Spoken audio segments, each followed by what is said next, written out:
आनंदच आनंद त्या ठिकाणी आहे. दुःख आहे का? नाही. सुखाच्या पेक्षाही परिपूर्ण काय असेल ना तर आनंद.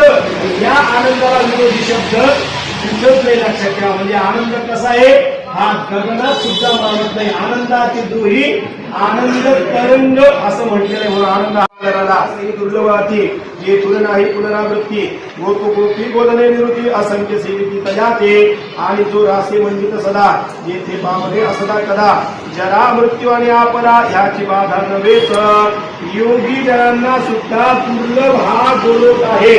त्यानंतर या गोलोकात चलावे गोलोका प्रथम ऐसा उशीर लागता येथ पुरुषोत्तमाचे सांगितले सांप्रत तुम्हा प्राप्त झाले असे की तयाची ऐकून वाणी कवी म्हणे ही माझी अजूनी असंख्य पाप करणे भुवने योगामयाची आहे का. आणि कालिदासानंतर काय म्हणले तुम्ही आता पूर्वग्रस्त बघा ह्या गोलोकामध्ये जाण्यासाठी तुम्हाला आम्ही देण्यासाठी आलेलो आहोत. पण हा काय विचार करायला लागला की माझं एवढं मोठं पाप हे मला पुरुषोत्तम भगवंताजवळ जायला कसं भेटेल. नाही कुणी वास्तविक पाहता आपल्याला बघो अथवा न बघो पण आपलं मन हे सज्जन आहे. खरं कोण सांगत असं पण आपलं मन गोष्ट अशी आहे की समर्थाने सुद्धा म्हणलं ते मुखच म्हणत नाही. लक्षात ठेवा एक एक शब्द समर्थाचा अगदी घेण्यासारखा आहे. काय मना सज्जना भक्ती पंथेची जावे. मनाला काय म्हणलं सज्जन ही पदवी दिली समर्थ रामदास स्वामीने. आणि खरंच मन हे सज्जन आहे. वाईट केलं कोणाला जरी माहिती नसतं ना या मनाला पक्क माहिती आहे. म्हणून या ठिकाणी त्यांनी काय केलं मनाला विचारायला सुरुवात केली. पण तो म्हणतोय माझे अजून भरपूर भोग भोगायचे राहिले. मला अजून भरपूर या ठिकाणी भोग भोगू द्या. आज कोणत्या कुठे निवडते माझ्या पापात झालेली स्मृती की जेणे मी त्या लोकांप्रती अनायासे पावेला धारा मिळते की तृणांवर भूमी मिळते की रजत गणती तारासाठी आहे तर पापे. आज कोणत्या या मला पुण्याच्या प्रभावामुळे गो लोकांना जायला मिळतंय हे मला कळतच नाही असं तो म्हणतोय. आणि जितक्या पावसाच्या धारा असतात जितके गवत असतं त्यानंतर धुळीचे कण जितके असतात तितक्या पाप केले मला जायला कसं काय मिळालं मला कळत नाही असं तो म्हणतो. ऐसे असतामध्ये हे सुंदर ऐसे नावाचे शरीर आता हे कारण समुद्र निवडून सांगितले. ऐसे कपीचे ऐकून भाषित श्री हरिदूत तया बोलत देवाचे साधन तुम्हा प्रत कैसे नाही समजले. आणि अशा प्रकारे तो हरीच्या दूतांना विचारू लागला की मला दिव्य शरीर प्राप्त झालं विमानही प्राप्त झालं पण काय याच्या पाठीमागे काय पुण्य असेल मला काही माहिती नाही. तुम्ही मला या ठिकाणी आता सांगा असं या ठिकाणी तो मानव या हरीच्या दूताला म्हणलेला आहे.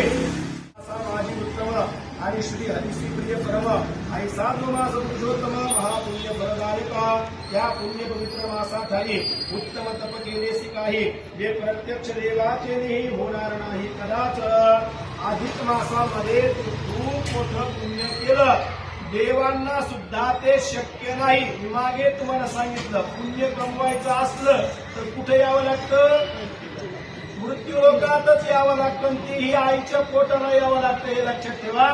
त्याच्याशिवाय तुम्हाला या ठिकाणी मृत्यू लोकात आल्याशिवाय तुम्हाला पुण्य कमवताच येत नाही. म्हणून या ठिकाणी काय म्हणते भगवान तर शक्य नाही असं तू या ठिकाणी पुण्य अधिक कमवलेलं आहे.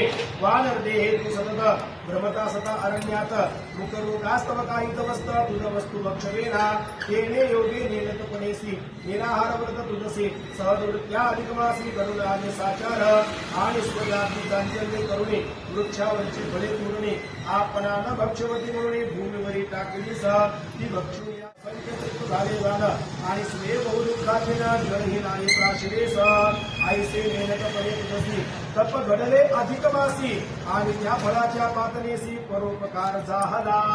आता वानर असताना त्याच्या शरीरात परोपकार झाला ना. परोपकार पुण्याय पापाय बरोबर पापाय परपीडनम. तुम्ही जर दुसऱ्याला पीडा किंवा त्रास दिला की तुम्हाला त्या ठिकाणी पापच भोगावं लागतं. आणि जर तुम्ही दुसऱ्याच्या परोपकाराला उपयोगी आलात तर त्याला काय म्हणतात पुण्य तुम्हाला मिळत असतं.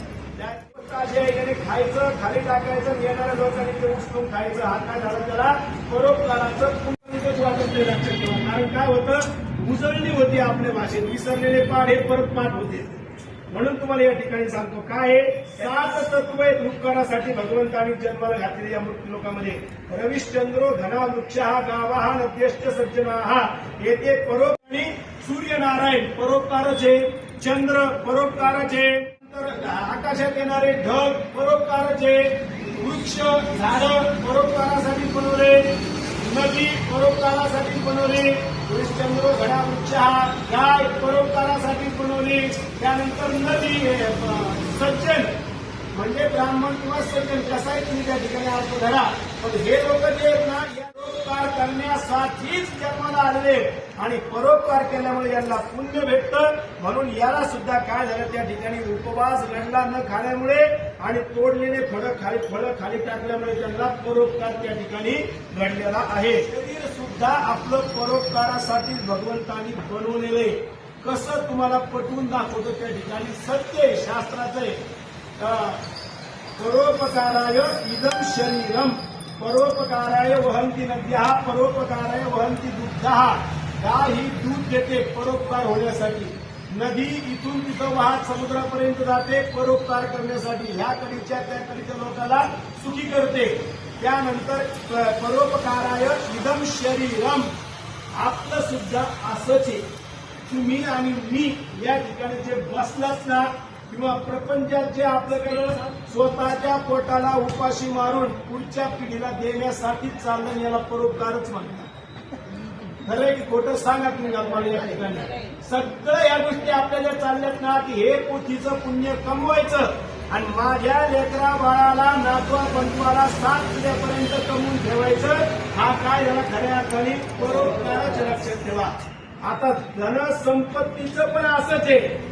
तुम्हाला जी पूर्वजांनी दिलेली संपत्ती आहे ती आजपर्यंत आपण जी त्यातलं काय येईल ते धन खायचं आणि जाताना पुन्हा परत आपल्या मुलाबाळांना ते दान म्हणून देऊन टाकायचं. का तर आपण खाऊन जेवढं काही राहिलं वास्तविक पाहताना पुढच्या पिढीला सुद्धा त्यांची व्यवस्था व्हावी. एक प्रकारे काय झालेलं आहे, जर आपण ठेवलं नाही पुढच्या पिढीला शिव्या सुद्धा द्यायला कमी नाही करायचं. लक्षात ठेवा, तुम्हाला वाढवता जर आली नाही ना जय देव जय देव जय मंगलमूर्ती मंगलमूर्ती दर्शन मात्रे मन स्मरणे मात्रे मन कामना पूर्ती. जय देव गोड पीतांबर परिमल वंदना सरसंतर सुंदर महिमा रामाता कपाळी वंदना सकळी पावावे आणि रसावे सुवंदना. जय देव मंगलमूर्ती दर्शन मात्रे कामना पूर्ती. जय देव देवकाळी सविरई तुहा रामांगे कुमारी दिव्य तुहा मालिका शनिवारे भीमा विद्यारी जया. जय देव जय मांडुरंगा हरी मांडुरंगा आणि जय देव लक्ष्मी महाराज देवनी दासे पीतांबर कस्तुरनादे